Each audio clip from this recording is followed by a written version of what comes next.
नमस्कार and welcome back. पूरे दुनिया के वर्ल्ड लीडर्स वो बैठे थे दावोस के अंदर। वहां पर अगर कोई प्रधानमंत्री नहीं गया, वो थे मोदी जी। लेकिन मोदी जी ने ना वो गए, ना ही कोई जवाब दिया। और वहां पर कितने घमासान हो रहे थे डोनाल्ड ट्रंप के आने के बाद, वो आपने सबने देखा है। लेकिन जो पूरा का पूरा चेस बोर्ड है, आप देखिए कैसे मूव हो गया। और मोदी जी ने बिना बोले चीजों को चेंज किया है, फ्लिप कर दिया पूरी स्क्रिप्ट को। अब भूल जाइए वहां पर क्या हुआ क्या नहीं हुआ। पुराना वर्ल्ड ऑर्डर चेंज हो रहा है। अब दुनिया भारत आती है। भारत ने जाना बंद कर दिया। अगर आपको याद होगा, मैंने महीने 2 महीने पहले भी बोला था कि पहले 10 साल मोदी गए, अब दुनिया हमारे पास आएगी। अब देखिए क्यों हो रहा है। यूनाइटेड स्टेट्स ऑलरेडी आइसोलेट हो रहा है। चाइना के ऊपर ट्रस्ट लोगों का कम होता जा रहा है। और उसका जो एक्सपेंशन की जो गेम्स हैं, उसके कारण अब उसके ऊपर ट्रस्ट कोई करता नहीं है। एक पूरा सुपर पावर का जो एक्सेस है वो चेंज हो रहा है। पुराने वाले को आग लग रही है, नया वाला शुरू हो रहा है। एक मैसिव शिफ्ट है जो कोई बात नहीं करता, कोई देखता नहीं है।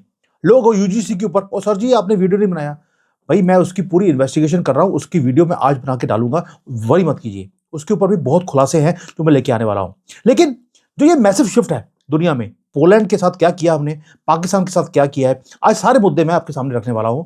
और आगे क्या होने वाला है कि दावोस में हम नहीं गए तो दावोस भारत में आ रहा है। एक ही कंट्री है जो वहां पे नहीं गया। और पूरी दुनिया स्क्रीम कर रही थी कि जी डोनाल्ड ट्रंप ने टैरिफ लगा दिए, ट्रेड वॉर शुरू हो गया।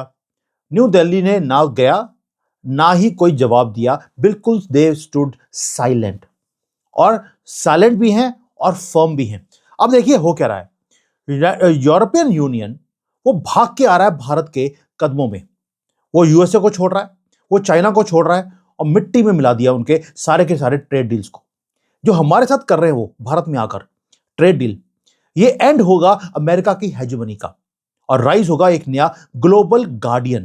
क्यों बोल रहा हूं, कल भी मैंने वीडियो बनाया था। यूरोपियन यूनियन ने हमें बोला है हमें ट्रेड डील के साथ साथ हमें प्रोटेक्शन भी चाहिए। भारत को बोल रहे हैं प्रोटेक्शन के लिए। अगर आपने वीडियो नहीं देखा जाके देख लेना। They are asking for cooperation to protect them.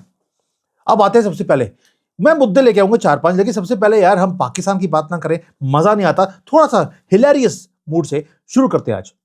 पहली बात है कि हम तो कर रहे हैं ट्रिलियन डॉलर की डील्स कर रहे हैं, जियो पॉलिटिकल अर्थक्वेक लेके आने की बातें बोल रहे हैं। लेकिन पाकिस्तान ने भी एक अर्थक्वेक ला दिया। एक हिलेरियस कॉन्ट्रास्ट है उनके बीच में और हमारे बीच में। न्यूक्लियर कंट्री है वो, और उन्होंने बोला था हमारे पास पाव पाव की बम है, हम तो किसी को भी बर्बाद कर देंगे। लेकिन अब देखिए जोक कितना बड़ा है। वैसे तो मुसलमान जब उन्होंने दाढ़ी कटवा ली और लेडीज की ड्रेस डाल ली तो जोक तो उसी दिन बन गए थे। लेकिन उनका एक डिफेंस मिनिस्टर भी है, ख्वाजा आसिफ। वो बड़ा बिजी था। आपको लगेगा कि डिफेंस के जो डील्स होती हैं उसमें बिजी होगा, प्लान कर रहा होगा कि भारत को कैसे तंग करना है। नहीं, उसके पास ऐसा कोई काम नहीं है, क्योंकि ये सारे काम तो सोना है कि वहां पे कोई आसिम मुनीर नाम का स्ट्रीट डॉग है, उसके पास ये सारे काम उन्होंने दिए हुए हैं। तो जो डिफेंस मिनिस्टर है वो जॉबलेस है। तो उसको सियालकोट में बुलाया गया इनॉग्रेट करने के लिए एक पिज्जा हट की शॉप। डिफेंस मिनिस्टर पिज्जा हट की शॉप को इनॉग्रेट करना चाहता है। वहां पे उसने रिबन काटे, तालियां लगी, और उसके बाद एक मूवमेंट आया, ग्लोरियस मूवमेंट था ये पाकिस्तान के लिए, कि पिज्जा हट की दुकान खुल रही है, वो भी आसिफ जो उनका वो है डिफेंस मिनिस्टर, उसकी तरफ से। पिज्जा हट जो इंटरनेशनल है, उन्होंने एक स्टेटमेंट को जारी कर दिया कि ये पिज्जा हट हमारा है ही नहीं, ये फेक पिज्जा हट था। यानी कि एक इलीगल आउटलेट को, जिसके पास लाइसेंस नहीं है, परमिशन नहीं है, उसे डिफेंस मिनिस्टर इनॉग्रेट करने जा रहा है। चलिए, उसने जो किया वो सही किया वैसे, क्योंकि इनकी किताब बताती है कि आप झूठ फ्रेम अल्लाह की झूठी कसम खा के सारे काम कर सकते हैं। उसने वही काम किया। लेकिन आपको देखिए, ये है सिचुएशन पाकिस्तान की 2026 में। एब्सोल्युटली नॉनसेंस कंट्री, क्योंकि उसमें 99.9% एक ही कम्युनिटी के लोग रहते हैं। अब आते हैं, छोड़िए, अब आते हैं रियल प्लेयर्स के ऊपर, वो है भारत। अब थोड़े से मंथ पहले अब रिवाइंड कीजिए, आपने देखा होगा कि ऑपरेशन सिंदूर में क्या हुआ। हमें थ्रेट दिया गया, बोला गया कि डोनाल्ड ट्रंप के कारण आपने युद्ध बंद कर दिया, टैरिफ्स का आपके ऊपर था, आपने बंद कर दिया, वार्निंग्स आई, और बड़ी एग्रेशन हमारे मीडिया के अंदर दिखाई गई। पूरा का पूरा वेस्टर्न इकोसिस्टम हमारे खिलाफ बोल रहा था। मैं तो बोलूंगा भौंक रहे थे। और हमारी जो ऑपोजिशन है वो भी बोल रही थी ऑपरेशन फेल हो गया, पाकिस्तान जीत गया, और डूम्सडे इन्होंने प्रेडिक्ट कर दिया था। भारत चुप रहा तब भी। और जब जब भारत चुप रहा है, तब तक दुनिया ने हमें नोटिस करना शुरू किया। हमने क्या किया? चुप्पी में कुछ काम किए। रशिया से तेल हमने बंद नहीं किया। हमने पाकिस्तान की बर्बादी कर दी, उसके प्रूफ दे दिए। दुनिया के पास कोई आंसर नहीं था। एंड सारी दुनिया तब बोल रही थी कि भाई यूएसए के अगेंस्ट जा रहे हो आप सुसाइड कर रहे हैं। मोदी जी ने क्या बोला? मैं ना तो पैनिक करता हूं, और हम अपनी रिजिलियंस के साथ, हम अपनी स्ट्रेटेजिक ऑटोनॉमी को रखते हुए हम डिसीजन लेंगे अपने कंट्री के लिए। पाकिस्तान की ठुकाई करनी थी, उसको जवाब देना था, हमने दे दिया। लेकिन परमानेंट जवाब भी मिलेगा, चिंता मत कीजिए। लेकिन टेबल्स को टर्न करने का तरीका मोदी का डिफरेंट है। आज वही कंट्री जो हमें लेक्चर दे रही थी ऑपरेशन सिंदूर के ऊपर, आज वही जो थ्रेटन कर रही थी, आज डेस्परेट है हमारे साथ हाथ मिलाने के लिए। क्या बोल रही है? मोदी जी आप दावोस नहीं आए, हम आ जाते हैं। और रीजन क्या है? रीजन ये नहीं है कि मोदी कुछ ग्रेट है। मोदी की किस्मत भी अच्छी है। ऑपोजिशन मिला तो पप्पू जैसा, जो कि बिल्कुल ही निखद है। अब तो आईएमएफ ने बोल दिया कि वो ब्रेन डेड है। ऊपर से अगर वर्ल्ड लीडर मिले ऑपोजिशन में तो ट्रंप जैसे, जिन्होंने वर्ल्ड ऑर्डर, ग्लोबल ऑर्डर को ध्वस्त करके, डिस्ट्रॉय करके उसने रख दिया। And he is a master. जो वो कर रहा है, आप इमेजिन नहीं कर सकते कि कितने बढ़िया काम डोनाल्ड ट्रंप कर रहा है। ये आपको बाद में पता लगेगा अगर उसे काम करने दिया तो। और उसकी जो ये क्योस क्रिएट करने की पॉलिसीज हैं, इसने किया यूरोप को टेरिफाई कर दिया है। और यूरोप को अब लाइफ बोट चाहिए, और लाइफ बोट बन रहा है भारत। जो सीन था दावोस के अंदर, स्विट्जरलैंड के अंदर, जहां पर वर्ल्ड इकोनॉमिक फोरम किया गया, ये प्लेग्राउंड होता है सारे एलिट्स के लिए। बड़े बड़ी कंपनियां वहां पे आती हैं, और वहां पर सारे वर्ल्ड लीडर्स भी आते हैं। वहां पर एक लेडी थी, उर्सुला वॉन डर लेyen। उसने क्या बोला? ये प्रेसिडेंट है यूरोपियन कमीशन की। वो स्टेज के ऊपर बैठी, उसने बोला कि पीपल आर सेइंग कि हम जो फ्री ट्रेड एग्रीमेंट भारत के साथ कर रहे हैं, ये मदर ऑफ ऑल डील्स है। ये हिस्टोरिक स्टेटमेंट है यूरोपियन यूनियन की तरफ से, जो हमें ऑपरेशन सिंदूर के लिए, मुसलमानों के लिए और ये सभी के लिए लेक्चर देते थे। अब इन्होंने लेक्चर देना बंद कर दिया। और यूरोपियन यूनियन ने ऐसी language, mother of all deals, कभी यूज नहीं किया है। उन्होंने अपनी मार्केट को खोल दिया, उनकी पॉपुलेशन के लिए भी और हमारी पॉपुलेशन के लिए। उन्होंने बोल दिया 2 billion people are going to take advantage of it. और उन्होंने जो इकोनॉमिक इंजन्स हैं यूरोप के और भारत के, उनको कंबाइन कर दिया है। $150 बिलियन की गेम चेंजिंग ये डील, ये साइन कब हो रही है? टाइमिंग बड़ी इंपॉर्टेंट होती है, मैं हमेशा बोलता हूं। और मोदी जी टाइमिंग के परफेक्ट है। जनवरी 26, republic day. Ursula von der लेyen भारत में होगी, आपको मालूम है, चीफ गेस्ट है। साथ में उसके एंटोनियो कोस्टा भी आ रहे हैं, जो कि यूरोपियन यूनियन के जो काउंसिल के प्रेसिडेंट हैं। अब ये यहां पर कोई परेड देखने नहीं आ रहे, वो अपने फ्यूचर को बचाने के लिए साइन करने आ रहे हैं। वो फाइल जो 19 साल से बंद पड़ी थी, उसको खुद इन्होंने उठा के बोला है हम आपके साथ साइन करना चाहते हैं। दैट मीन्स भारत अब 21st सेंचुरी के लिए रेडी है, एक रोल प्ले करने के लिए हम रेडी हैं। ये ऐसे ही हमारे साथ नहीं आ रहे। अब आते हैं कि ये अब ही क्यों हो रहा है। और जब इतनी बड़ी इंपॉर्टेंट फाइल टेबल के ऊपर हो और मोदी जी दावोस नहीं जा रहे, उसका रीजन है कि मोदी डेस्परेट नहीं है, यूरोपियन यूनियन डेस्परेट है। तभी मैंने बोला था आपको, जब यूएई का जो हेड है आमिर, जब वो भारत में आया अभी 2 घंटे के लिए, वो उसकी डेस्परेशन थी। उसे मालूम था कि उसके सामने कौन सी चुनौती है, वो भारत आया। अभी वंडरलैंड भारत आ रही है, हम भारत नहीं गए, यूरोप नहीं गए, क्योंकि यूरोप को रियलाइज हो गया है कि एक ट्रूथ है जो टेरिफाइंग है। यूनाइटेड स्टेट्स अब रिलायबल पार्टनर नहीं रहा यूरोप के लिए। जो पुराने रूल बेस्ड ऑर्डर था वो झूठ था, वो हमेशा ही अमेरिका बेस्ड ऑर्डर था। जो अमेरिका को सूट करता है, दुनिया को नहीं करता। और ट्रंप ने आके वही बात किया कि जब पुराना ऑर्डर है जो डीप स्टेट को सूट करता है, उसे जब तक मैं नहीं मारूंगा तब तक यूएसए का प्रेसिडेंट इंडिपेंडेंटली काम नहीं कर सकता। इसलिए वो सारे ऑर्डर्स को वो तोड़ता जा रहा है। अब कनाडा देख लीजिए, उसका जो प्रधानमंत्री है मार्क, उसने भी क्या किया? उसने अभी अभी अमेरिका को छोड़कर चाइना चला गया। ये क्यूज होते हैं, ये वो डॉट्स हैं जो आपको देखेंगे तो आपको पूरी पिक्चर समझ आएगी हो क्या रहा है। This is exactly what he wants. Canada को हॉस्टेज, कनाडा ने बोला हम हॉस्टेज नहीं बनना चाहते अमेरिका के हाथों में। उसने ओपनली जाके बोल दिया कि ओल्ड ऑर्डर खत्म हो गया है। वेस्ट के साथ अलायंसेस जो थे वो एक मिराज था, वो बेवकूफी थी। उसने एडमिट कर लिया कि यूएसए के जो इंस्टीट्यूशंस हैं वो रिग्ड थे। और कौन से इंस्टीट्यूशंस हैं? ये वही डीप स्टेट वाले जो बेनिफिट करते थे डीप स्टेट को। कनाडा खुद एक नेटो का मेंबर है, नेबर है यूएसए का, और आज वो बात करते हैं मिडिल पावर के अलायंस की। मिडिल पावर का मतलब है Canada, Australia, Japan, UK, France, Germany and Bharat. ये कंट्रीज के साथ वो एग्रीमेंट्स की बात बोलते हैं कि अब ये नया अलायंस बनेगा।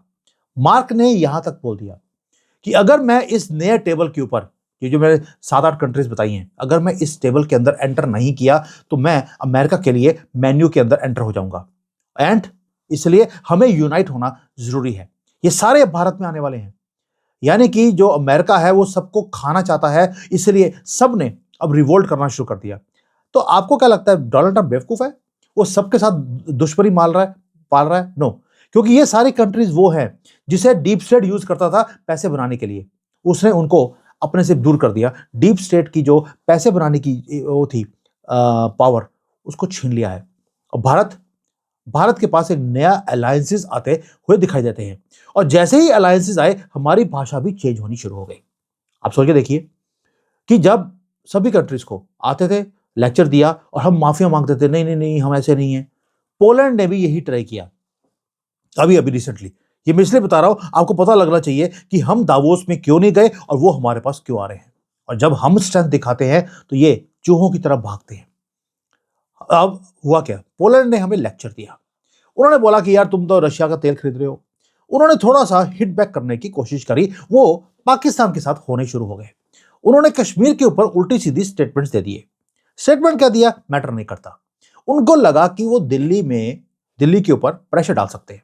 उनका डेप्यूटी प्राइम मिनिस्टर भारत में था। उसे लग रहा था कि मैं पोलैंड का डेप्यूटी प्राइम मिनिस्टर हूं, रेड कारपेट मिलेगा। उसे रियलिटी चेक दे दिया गया। पहली बात, कोई रेड कारपेट नहीं, मिट्टी में उतारा उसको। दूसरा, प्रधानमंत्री मोदी मिले ही नहीं, जयशंकर मिले मोदी जी की जगह पर, और मैसेज था 2 मिनट के अंदर, don't play double games on terrorism. And secondly, हमें ये तुम्हारे घटिया लेक्चर जो है ना, हमें सुनने की आदत नहीं है, अपने लो, अपने पिछवाड़े में डालो और घर जाओ। Polish leader was left stunt. वो क्वाइटली निकल गया। और जब मीडिया वालों ने उसके साथ मीटिंग करी तो उसने स्पिन करने की कोशिश करी। मीडिया ने भी मुंह के ऊपर उसको बोल दिया जो कुछ बोलना था पाकिस्तान को लेकर। मैसेज बड़ा लाउड एंड क्लियर था, हमारे साथ मैस करने की जरूरत नहीं है, नहीं तो तुम्हारी जिंदगी हम मैस में डाल देंगे। यही चीज स्पेन ने भी करने की कोशिश करी जब उनका फॉरेन मंत्री जयशंकर को मिला। इमीडिएटली एक ही काम किया उन्होंने बोला हम भारत के साथ हैं। यार आप तेल खरीदते रहो, हमें कोई दिक्कत नहीं है। और इंडो पैसिफिक के इनिशिएटिव के अंदर वो भारत के साथ आके खड़े हो गए। यानी कि एक एक कंट्री यूरोप की वो लाइन में आती जा रही है और तबीयत से हमारी गवर्नमेंट तमाचे मार रही है। ये होती है पावर शिफ्टिंग।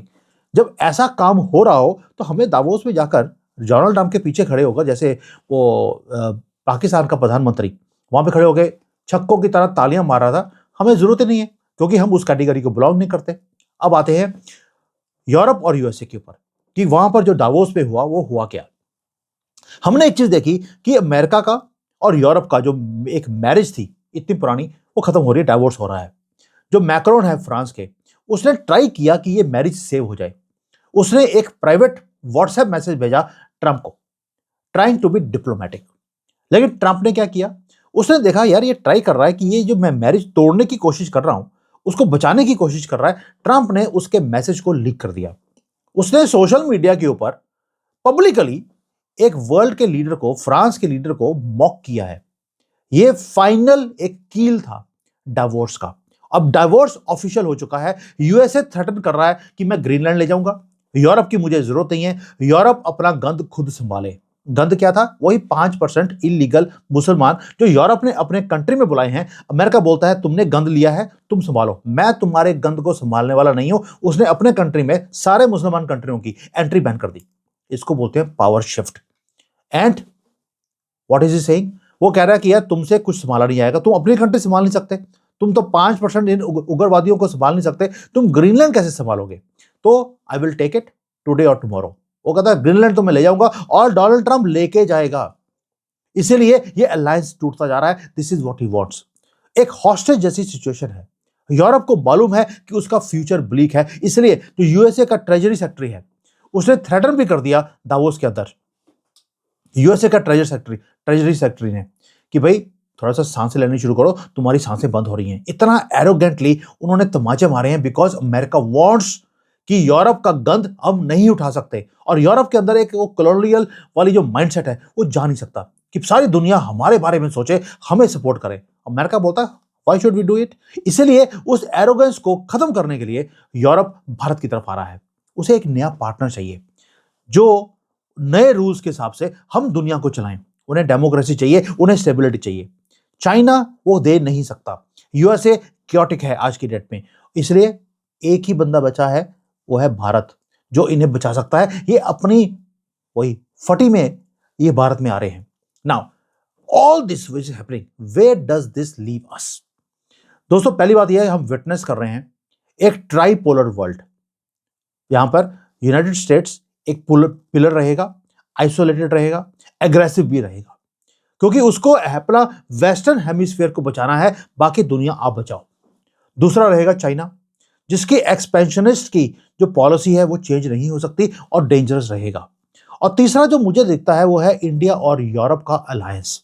ये एक नया पिलर बनने वाला है, जहां पर ट्रेड होगा, टेक्नोलॉजी ट्रांसफर होगा, लोगों का आना जाना रहेगा और म्यूचुअल रिस्पेक्ट रहेगी, जो ये सारा काम कर रहा है। इसलिए ट्रेड और टेक्नोलॉजी काउंसिल ऑलरेडी मूव कर रहा है दोनों तरफ से। एआई की डील्स हो रही हैं, उनकी जो यूनिवर्सिटीज है यूरोप की वो भारत में आ रही हैं। ग्रीन टेक्नोलॉजी पे काम हो रहा है, rare earth elements jointly develop करने की बातें हो रही हैं। यानी कि भारत अब फैक्ट्री बनने वाला है, factory of the world and for Europe also. Now these the things are not small. इसलिए यूरोप बहुत बड़ी मार्केट बनने वाला है भारत के लिए। इवन अगर आप जॉब ढूंढ रहे हैं, Europe is going to be the country for you to go for job. क्यों? यूरोप ने बोल दिया स्किल डेवलपमेंट हम आपको करके देंगे, ताकि आपके लोगों के पास स्किल्स वो आए जो यूरोप को चाहिए। इसलिए जो उनकी प्रेसिडेंट है वो क्या बोलती है, Europe will always choose the world and world is ready to choose Europe but on our terms. और मोदी जी क्या बोलते हैं, तुम्हारे जो रूल्स हैं उसको हम एक्सेप्ट नहीं करते, तुम्हें हमारे रूल्स को एक्सेप्ट करना पड़ेगा। हमारे कंट्री में क्योस है उसे भी एक्सेप्ट करना पड़ेगा। बट वर्ल्ड क्या है? वर्ल्ड, उसने जब बोला world is choosing us and we are choosing the world, world में अब उसने बोल दिया वर्ल्ड का मतलब है Bharat. Can you imagine? European union is calling you the world, क्योंकि उनका survival, economic, military, even diplomatic वो आपके ऊपर डिपेंडेंट हो गया। बाकी सब जगह पे उनके नाक कट चुकी है। यूएई हमारे साथ आ गया, 2 घंटे के लिए आए थे यहाँ हमारे पास। मिडल पावर्स सारे की सारी जो मैंने 5-6 कंट्रीज बताई थी वो सारी दे आर ऑन बोर्ड। ये डिप्लोमेटिक विन नहीं है दोस्तों, ये विक्ट्री है पेशेंस की, रेजिलियंस की, इंडिया फर्स्ट पॉलिसी की। और इसलिए गर्व से बना रहा हूं वीडियोस ये वाली, क्योंकि मैं देखता हूं कि एक पावर शिफ्ट है जो दुनिया में मोदी जी करते जा रहे हैं, चुपके से ना गए ना बोले और दुनिया को अपने कदमों में ले आए। ये है नया भारत। और अगले कुछ दिनों में आप देखेंगे हिस्ट्री चेंज करती हुई। 2 दिनों के बाद रिपब्लिक डे परेड होने वाली है। उर्सुला वंडरलैंड वहां पे खड़ी होगी कर्तव्य पथ के ऊपर, नाम भी चेंज कर दिया हमने, कर्तव्य पथ। और ये सिर्फ भारत के पास्ट को ऑनर नहीं होगा, जहां पर ये कॉलोनियल पावर्स जिन्होंने हमारे ऊपर राज किया था आज हमारे कदमों में है। ये बताएगा कि भारत का फ्यूचर शुरू हो गया है एंड जो वर्ल्ड ऑर्डर था पुराने वाला, it has been broken. American president जानबूझ के पुराने ऑर्डर्स को तोड़ना चाहता है, वो डाइवोर्स लेना चाहता है यूरोप से, क्योंकि उसका बोझ उठाते उठाते यूएसए बूढ़ा हो गया। एंड हम क्या कर रहे हैं? We are not on anybody side, we are standing firm on a solid ground, जो पिछले 10-11 साल में हमने क्रिएट करी। और हम कर क्या रहे हैं? We are making ourselves ready for one thing, कि दुनिया में बहुत बड़ी पावर्स हैं जो गिरने वाली हैं। हमें जो ये अर्थक्वेक्स आएंगे उससे बचने के लिए अपने कंट्री में अपनी फाउंडेशंस को स्ट्रांग करना पड़ेगा। इसलिए भारत ये नए एरा के लिए अपने आप को रेडी कर रहा है। ये मदर ऑफ ऑल डील्स जो यूरोपियन यूनियन वाले आपको गर्व से बता रहे हैं, वो आपके ऊपर एहसान नहीं कर रहे, वो अपने फ्यूचर को बचाने की बातें बोल रहे हैं। फाइल वो लेकर आ रहे हैं, पेन हमारे हाथ में है कि कहां पे क्या काटना है और कहां पे साइन करने हैं। This is where the world is changing and you should be proud of it. Thank you. Jai Hind, Vande Mataram.